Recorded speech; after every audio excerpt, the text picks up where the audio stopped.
Hi friends, we'll now show you how to sketch this entire crocodile that we have already outlined. I'm now just creating the sketch in such a way that small areas of the sketch are visible. There are folds on the sketch, so you need to be careful that the shadows should be dark and the highlights and the places on the higher side should be lighter, or even if they become dark, please rub out that part so that it becomes darker, lighter rather. It should look brighter that way. If you look at the upper part of the scales, they are much larger scales, so you need to shade them accordingly. Coming down towards the smaller scales, always remember that the scale towards the hand, which is the arm of the crocodile, are relatively smaller, and they become bigger as they go towards the other half of the body, the lower half of the body. And the scale should be, in a similar proportion. They will be larger at the middle. So the largest scales at the beginning, at the top, the middle ones at the bottom, at the middle, and at the bottom there will be smaller scales. The smaller scales will be very well distributed in the right, in one line and stuff. So that is basically because the crocodile needs to be very aligned at the bottom, because the bottom of the body generally touches the ground and the water. That's why. So if you see, I've already drawn the various jaw and other things on the crocodile right now. And as we slowly go into the shading of each of these elements, just remember that there are small dents on each of the scale which are there, and these will have to be drawn in the very straight part of it.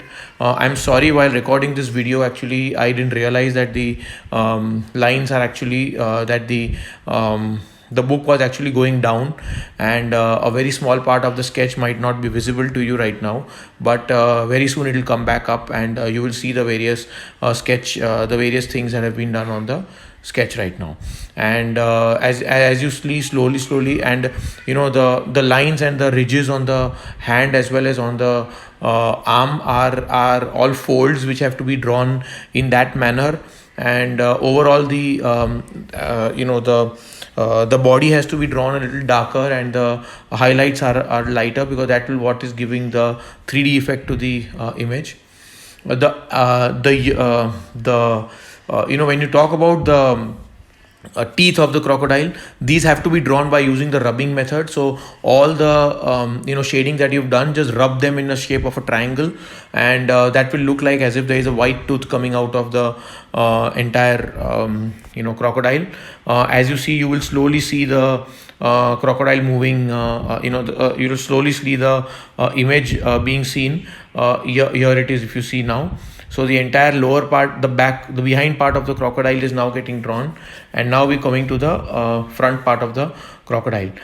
It's important to draw the eyes very well, because they are also one of the highlights out here. They have to be drawn. The iris of the crocodile, please remember, is always on the is a straight iris, unless unlike the one on the human body, which is the human eye iris is a round iris. The reason it is straight is because it can actually open as high as the entire cornea, and hence the crocodile can see very well in the dark. Also, in the if you see the crocodile in the night, the eyes will be shining, and that's one of the reasons why that happens. If you see the now I'm drawing the teeth and stuff which is there, if you see, and that's probably the last part of the sketch that is going to happen. And I think now slowly the sketch is ready. I am very happy that the sketch has come out really well, and I really hope that you will be able to draw the sketch.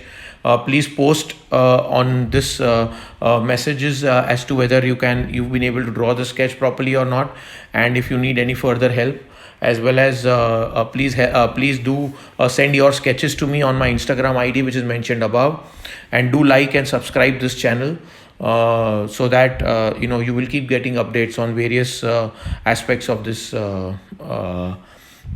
of this sketch, as well as some of the other sketches. It was great talking to you.